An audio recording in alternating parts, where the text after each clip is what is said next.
Wesleyan University has long been known as a campus committed to activism and advocacy. We value the ways in which theories learned in the classroom can be translated into impactful work out in the world. We are now excited to introduce the new Advocacy and Community-Based Training Semester, or ACTS, for Human Rights. Students in the ACTS program will take a full Wesleyan course load, half of which will be ACTS core courses and experiential learning activities that you'll hear more about in a moment. The other half will be other Wesleyan classes from Wesleyan's deep strengths across the curriculum, including both those related to human rights and those not related to human rights. You can take courses from virtually any department. Because of this flexibility, students in virtually any major can be accommodated, with your credits transferring back to your home institution.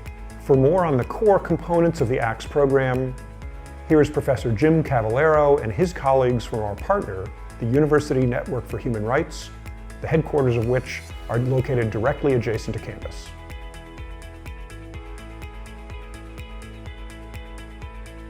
At the University Network for Human Rights, we offer an intensive training program for a select group of students from around the country who want to develop a career in advocating for social justice through human rights.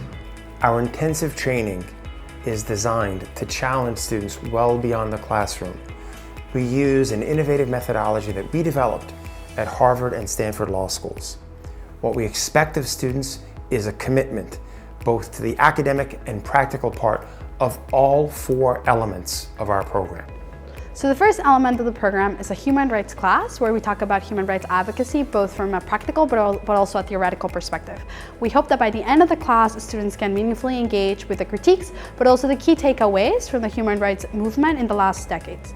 At the end of the class, the students come up with their own projects, choosing a human rights issue, a geographic area of their own, and they basically present in front of the class about how they would design and implement a human rights project of their own.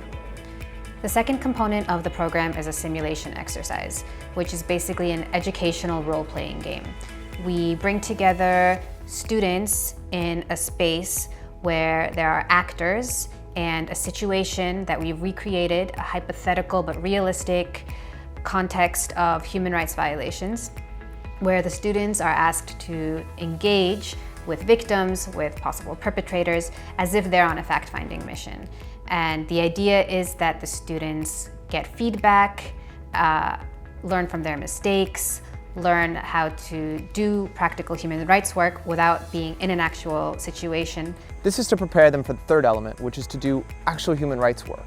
So these aren't assignments, these aren't exercises. This is working with real people in the field, documenting real human rights abuses.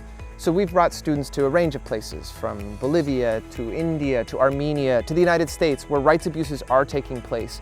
And students have been able to document these abuses under the supervision of supervisors at the University Network for Human Rights. There are two fundamental pieces to this work. So first, we tailor our work to the needs of communities. So we don't simply parachute in, take a few photos and leave. We create lasting and meaningful relationships with these communities so the work actually has real-life impact. We also tailor our work to students and their specialized skills. So we do more traditional human rights work, documentation, collecting testimonies for reports or cases we work on. We also do creative forms of human rights work. So I had a student last semester who's a filmmaker. So we are producing a film on massacres that took place in Bolivia recently. So we find other forms of amplifying the voices of people on the ground, both traditional and more creative forms. Finally, you'll enroll in the Advanced Advocacy Seminar, where you'll process your experiences from your field work. You'll also study advanced mechanisms for advocacy, and you will work very closely. You'll be mentored by a supervisor in concrete cases of human rights and social justice. I think the ACTS program really benefits from the way Wesleyan brings students from diverse communities together. And I think when students are able to come together into these communities and talk about the similar struggles that they have, they're able to take those efforts and channel them into human rights advocacy projects. This is the ideal of a Wesleyan education, and we're lucky to have a program that prepares students to go into the world and document human rights abuses where they find them.